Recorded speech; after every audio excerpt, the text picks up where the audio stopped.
experience, what are your feelings towards suicide? You've seen a lot of things, and how do you come out of that? What feelings do you possess? The feelings I possess really is that in Australia or in Western culture, even though we're called the lucky country, tragically we don't live life in a lucky understanding. In third world countries, suicide is nowhere near what happens in Western worlds, and it's troubling that we're looking at what we don't have rather than enjoying what we do have. Yeah. And so from my point of view, a key issue for me is that suicide, it's a permanent solution to what's only a temporary problem. And so often, people make permanent decisions in only temporal or seasonal times of toughies. And another truth is that a phrase that I think helps eliminate some of the stigma that goes with this issue of suicide is the fact that we use the phrase ordinary people with extraordinary problems. That's true. That's very because true. It's not that there's something wrong with them. Yeah. It's something that really they're just going through a very, very tough time. They've got no one to vent it through with or talk it through with. And yet the old cliche that a problem shared is a problem halved. Very and true. what we've got to do is help people lighten their loads. Yeah. And it's as simple as that. We can make a difference by listening to how someone who's doing a tough time, helping them come through it. Well, can you just say that first thing about the permanent thing again to the people out there? Because I don't think many people have heard that statement, and that says it all, really. It does, it truly does. What was that again? It's suicide is a permanent solution to what is a temporary problem. A permanent solution to a temporary problem, and that is so true. Yeah. Mark, there's a myth in suicide, and I will admit, I'll be very blunt and honest with you, this was my mindset way before Ruth passed away, and it was people who commit suicide are selfish. And I've heard that a lot in society. What are your thoughts towards that? I think in principle you could agree with that, but I think you need to put yourself into their shoes. That's it. And actually see what they were going through.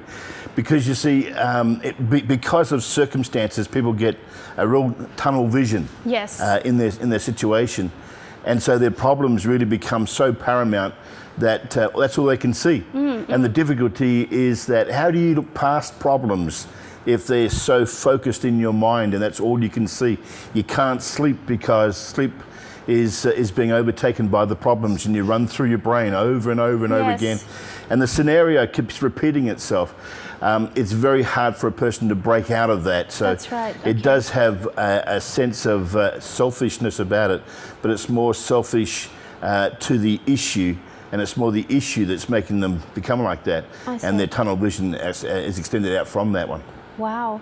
And in saying that, how do we in communities, like, as I said, I couldn't pick it, like, she was happy, she was the joy, like, sunshine in the room, that kind of thing, but all of a sudden gone. Yeah. How can we not pick that? This is what I find is the problem, is that we don't know how to recognize warning signs. Yeah, okay. And to me, we've all got to start doing more suicide awareness training. The reality is more suicide awareness training, more people who are then sensitive to what's actually happening. And when there's warning signs coming, for example, you'll hear a person say things like, I can't do this anymore. It's all too much. I've had enough. The world would be better off without me. And comments like these, where we'd just rough them on the head and say, you'll be right, mate, no worries, which we do in our Aussie ways, but the reality is they're actually hurting.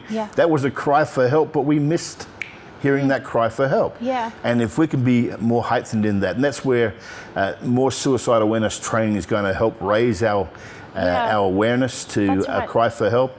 There's other aspects. You can have people who are withdrawing, and they don't bother to get up in the morning, or they don't present themselves like as isolating it as such.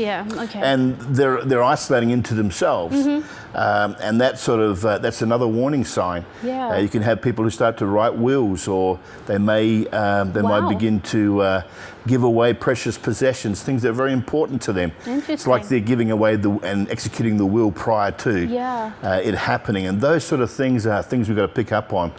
The key to all of this, CMAC, is this. Tell us, please. If we get more and more relational friendship, I've got a saying that says if you're too busy for building friends, You're just way too busy. Wow. Because it's friendship that will know a person. Yeah. And when a person's going through a tough time, then the alarm bell should ring for us as friends. That's where we become proactive. And we start then getting them to talk. That's a problem shared, a problem halved. We get them getting it off their chest. We help them find that they're not on their own. They've got buddies who will do it with them. Chaplaincy Australia conducts life care and suicide prevention seminars throughout Australia. Suicide thoughts can come to ordinary people facing extraordinary circumstances. How could you help someone? What would you say? What should not be said? Chaplaincy Australia trains everyday people with the skills needed to make the difference and reduce this horrific statistic. Our training can be adjusted for youth at high schools all the way through to professional carers. Our belief is that everyone should learn how to deal with a person who has suicide ideology, just like we've learned CPR. To have an awareness seminar for your community, please go to the website www.chaplaincyaustralia.com or contact Chaplaincy Australia on 03 9876 6500.